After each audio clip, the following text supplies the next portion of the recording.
বাক্স চুরি করা এটা আমাদেরকে যেভাবে বড় করে দেখায়, আসলে ভোটে তা হয় না। ভোট বাক্স ছিনতাই করে একটা মানুষকে জিতানো যায় না। কারণ ধরে নেন ভোট বাক্স উনি এক পার্টি এক জায়গায় করবে, আমি আরেক জায়গায় করবো, তাহলে তো ব্যালেন্স হয়ে গেল। রাষ্ট্রীয়ভাবে পরিকল্পিত করে যেটাকে করা হয় সেটাকে বলা ইলেকশন ইঞ্জিনিয়ারিং। পার্সোনাল লোককে না, পার্সোনাল লোককে না।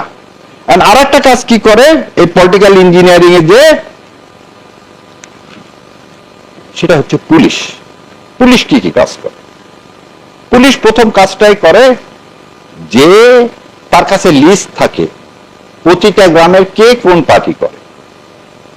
তো ওনাদের সাথে ডিল হয়ে গেল, ধরেন আমি জামাত ইসলামের ক্যান্ডিডেট, আমি বলে দিলাম এই এসপি সাহেব আর আপনাদের জন্য এই 5-10 কোটি টাকা থাকলো, আগের দিন দুটা বোম ফাটায় একটা নাটক করবেন জঙ্গিবাদের একটা মাদ্রাসায় করে, ওই এলাকায় যত জামাতের ইসলামের আছে সবগুলোকে কিন্তু ধরে ফেলবেন রাতের বেলা।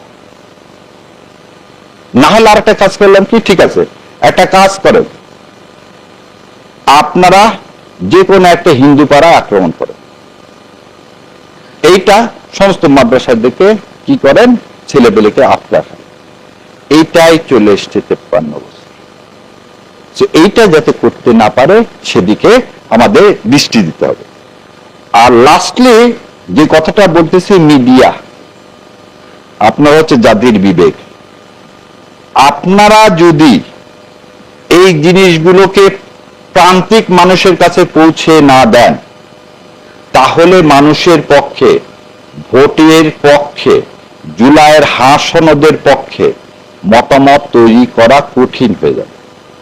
সেই জন্য আমি অনেকখানি সময় নিয়ে ফেললাম যে রাষ্ট্র কিভাবে রাষ্ট্রযন্ত্র ইউজ করে ভোটের ইলেকশন করে, ইঞ্জিনিয়ারিং করে, সেটা আপনাদের মাধ্যমে তুলে ধরলাম। এখন এখান থেকে বাঁচার উপায় কি? বাঁচার উপায় একটাই, এই যেটা যেটা করতে পারে সেটা উন্মোচিত করে দিলেন, তাহলে পরের দিন এই নাটক করলে আর আমরা কেউ বিশ্বাস করব না। এবং ইনশাল্লাহ আগামী যে 12 ফেব্রুয়ারি এই ইলেকশনকে পাহারা দিতে হবে আমাদের, কারণ এটা হচ্ছে হাদির শপথ, এই রক্তের শপথ।